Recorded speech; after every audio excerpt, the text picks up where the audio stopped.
Howdy, Immortalium here, and today I'm going to be reviewing Velveteen and Mandala. Now, before I start reviewing this manga, I should probably point out the fact that I've actually owned this manga for many years at this point, but I've only recently read it.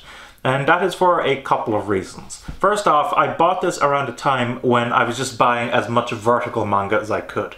Vertical were releasing a lot of kind of unusual manga series in contrast to many other manga publishers, and it's just a case that I tended to buy their stuff without really doing too much research into it.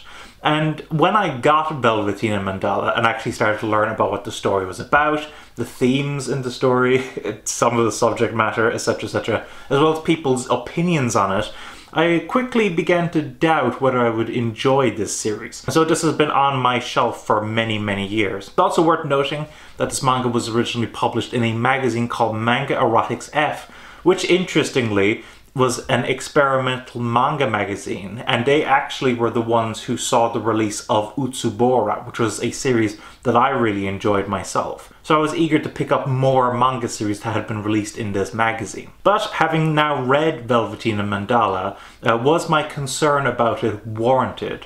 And that's what I'm going to be discussing today. So let's get started. So what is the story of Velveteen and Mandala? Velveteen and Mandala is set in Tokyo, specifically near the Suganami ward. And we follow a character called Velveteen, who is apparently a runaway from home. And she's living in this giant tank that is on a riverbank. It's worth noting that apparently Tokyo is facing some kind of war. We're not really given too much information about what this war is, what it's about, why they're at war, etc. But what we do know is that she's there with a girl called Mandala. And Mandala is quite eccentric, and apparently they decide to play a bit of war games with each other. While this is happening, a plane flies up above and unbeknownst to them drops some bodies. And they come across one of the bodies, and that's how the story begins. Now, let's start off with the positives in this manga. So first off, there are some genuinely interesting moments between the characters of Velveteen and Mandala.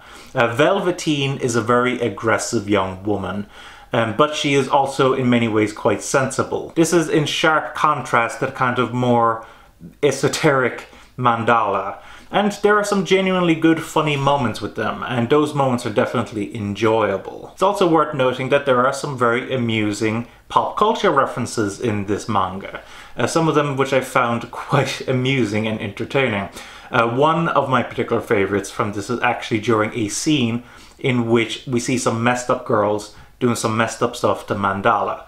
And when they decide to leave, one of the girls mentions that she had just gotten the collector's edition of Cannibal Holocaust and that they should all go home and watch it. And of course, I completely understood what the manga was saying. These girls are so messed up that they enjoy watching Cannibal Holocaust. Well, I do have to say that that probably means that I'm a messed up person too, but that's besides the point. So, those little pop culture references are genuinely amusing, and I think some of them are actually very well done. However, those are the positives of this manga. Let's go on to the negatives. The characters themselves of Velveteen and Mandala. As I said before, there are actually a few moments where they mesh well together, but for the most part they're very weak characters. In particular Mandala. Mandala is eccentric for what seems like no good reason. We do get a little bit about her past, not that much information, but some kind of implications. And maybe she's become eccentric because of the trauma that she's faced in the past. Maybe that's made her a messed up person.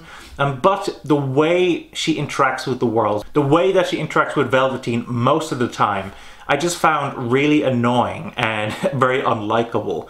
And Velveteen herself, a bit more sensible, a bit more likable than Mandala, but not by much. She is a very venomous main character, and the story doesn't really give us that much reason to care about her. And speaking of the story, one of the biggest problems I have with this manga is the world building. When I began reading this manga, I noticed that the world building was being deliberately vague. And because of that, it made me think that there was going to be a bit of a twist later on. And so I developed all sorts of theories as to what was going on in this manga. And when it became clear what was actually going on, I found myself quite disappointed. In addition, there's a lot of aspects of this manga that aren't ever really explained. And while that can work in many situations, I think because of the fact that the story itself is so inept, that I just didn't care in the end, and it's not a manga that I wish to analyze much further. Beyond that, the story is told in a very haphazard way, moving back and forth throughout the timeline. And by the end of reading this, I just had to wonder what was the point of this manga, what message was it trying to give us? And I can't really see much of a message, so to me it's a bit of a worthless read. Now it is worth noting, and this is very important to note, that in this manga there is some very graphic content, and this graphic content quite often means violence, but in this case I'm talking about sex. I'm talking about, I believe the term on the back of the manga is scatology. So there is a scat scene, as in a poo scene, in this manga, which is very unpleasant. And I don't really understand why it's there in the first place, beyond maybe trying to shock the reader. But there's also this very unpleasant sexual assault scene that takes place in this manga, which is really, really ugly to look at. And again, you have to wonder, why is it here beyond just simply shocking the reader? I don't quite understand this. And so overall, with regards to the story, with regards to the characters, I did not enjoy this. There's a few bright moments of pop culture references. There was a few moments where the characters of Velveteen Mandala actually did sync up quite well. But those aspects cannot save the fact that this story is bad. At least to me it is. I did not enjoy reading this, and I found it highly unpleasant. So with regards to the artwork here is quite interesting. It's got a very distinct look about it, very hatched. And while sometimes the characters can look a little off-model, I noticed this mostly with Mandala. For the most part, the artwork here is actually quite appealing. I do like the look of this manga. There are some moments, particularly when it comes to the environment, where the manga does actually look quite nice. And for the most part, the character design is also quite nice. But I would also argue that it isn't anything to write home about. And speaking of the artwork, there are some surprising moments of panty shots here, and I'll include a couple of shots here. It's usually to do with Velveteen.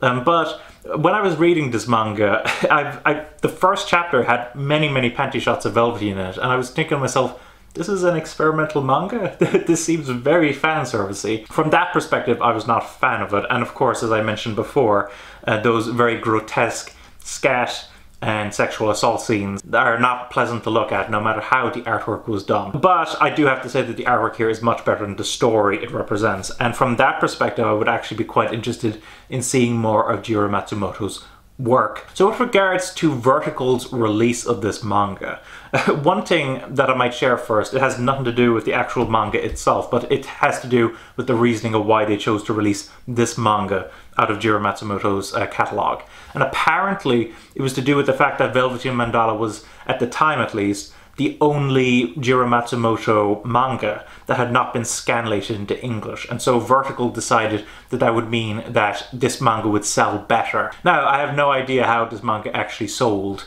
but I do find that quite an interesting story nonetheless. So let's start off with the trim size. So interestingly, if we compare it to my trusty Yotsuba, the trim size for this manga is a little smaller than your standard tankobon, and I believe that that's because it's the standard tankobon size in Japan, which, for those of you who are unaware of, is actually a little smaller than the American size tankobon volumes. So the manga itself is a little smaller overall.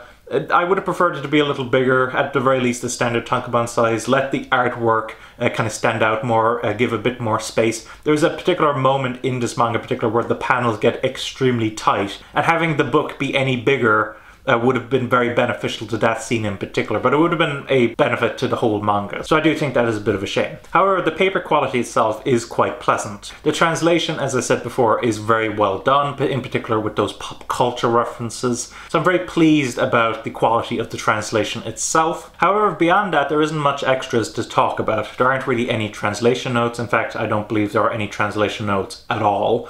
And there are no color pages in this manga. There's no extras in this manga. There's no interviews, etc, etc. It is a relatively basic release. Now, the good news is that this is over 300 pages long, so for a one-volume manga, this is quite chunky. So overall, Vertical did an okay job of releasing this. I think they did a really good job with the paper quality. I think they did a really good job with the translation.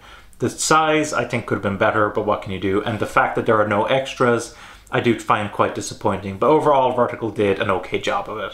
So, overall, what are my thoughts on Velveteen and Mandala? As you guys can probably surmise, I did not enjoy this manga. I thought it was entirely pointless and worthless. And those few moments of amusement that I got from either the characters interacting with each other or those pop culture references cannot make up for the fact that this manga is very unpleasant to read because of that content, because of the scat, because of the sexual assault, and also because the story feels meandering and going nowhere. So overall, I just can't recommend this manga. And to be honest, I'm not really sure who I'd recommend this manga to in general. I can't really think of an audience personally that would enjoy this manga, but if somehow my review has got you intrigued about this manga, then go ahead and buy it. I don't really mind. I just know for sure that I didn't enjoy this manga myself. So that was my review of Velveteen and Mandala. Hopefully you enjoyed this review. I do know that I was quite negative about this manga overall, but whether or not you found that entertaining, I don't know. If you have read this manga, let me know your thoughts on it. Did you somehow like this manga? If you somehow liked this manga, why? Why do you like this manga? If you know anything more about Jiro Matsumoto, let me know. I do know that he has some other series that are more popular than this manga. If you have read those series and this manga, let me know your opinions on comparing them, whether you think that his other works are much better than this, or whether this is indicative of the quality of his work in general. And of course, if you have any additional information on this manga or the author or anything else, please leave that information in the comments below. So don't forget to comment, rate, subscribe, and bye-bye.